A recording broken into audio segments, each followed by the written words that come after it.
রাঁচিতে চলমান ছাত্র আন্দোলন নিয়ে লোকসভার বিরোধী দলনেতা রাহুল গান্ধীর নীরব ভূমিকার তীব্র প্রতিবাদ জানালো প্রদেশ বিজেপি।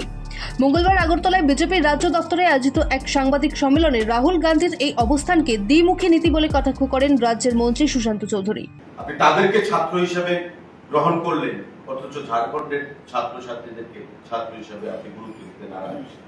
এই ডাবল স্ট্যান্ডার্ড নীতির বিরুদ্ধে, ডাবল স্ট্যান্ডার্ড পলিটিক্সের বিরুদ্ধে আমরা সোচ্চার হচ্ছি এবং আপনাদের প্রত্যেকের কাছে আহ্বান জানাবো, সাংবাদিক বন্ধুরা, আপনারা যারা জনতন্ত্রের চতুর্থ স্তম্ভ, আপনারাও এই বিষয়গুলোকে দ্বিমুখী নীতি, একটা জাতীয় দল, তার নীতি সারা দেশে এক হবে। মন্ত্রী অভিযোগ করেন, গত মাসে দিল্লির যন্তর মন্তরের ছাত্র আন্দোলন নিয়ে সোচ্চার হলেও ঝাড়খণ্ডে কংগ্রেস ও জেএমএম জোট সরকার ক্ষমতায় থাকায় রাঁচির আন্দোলন নিয়ে সম্পূর্ণ নীরব রাহুল গান্ধী। মন্ত্রী অভিযোগ করেন, গত মাসে দিল্লির যন্তর মন্তরে ছাত্র আন্দোলন নিয়ে সোচ্চার হলেও ঝাড়খণ্ডে কংগ্রেস ও জেএমএম জোট সরকার ক্ষমতায় থাকায় রাঁচির আন্দোলন নিয়ে সম্পূর্ণ নীরব রাহুল গান্ধী।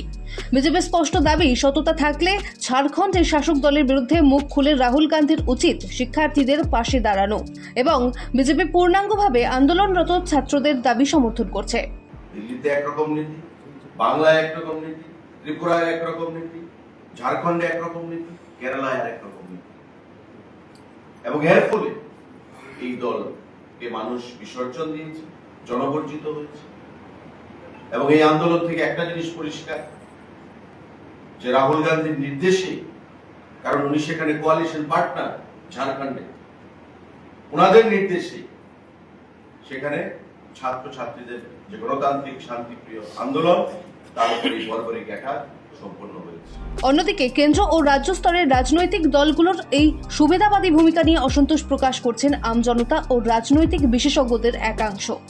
যেখানে যন্তর মন্তরে ছাত্র আন্দোলন নিয়ে বিজেপি এবং রাঁচির ঘটনায় কংগ্রেস নীরব ভূমিকা পালন করছে, সেখানে সাধারণ রাজ্যবাসীর প্রশ্ন, রাজনৈতিক দলগুলির এই টানাপোড়েন শুধুই কি ক্ষতিগ্রস্ত করছে ছাত্র সমাজকে?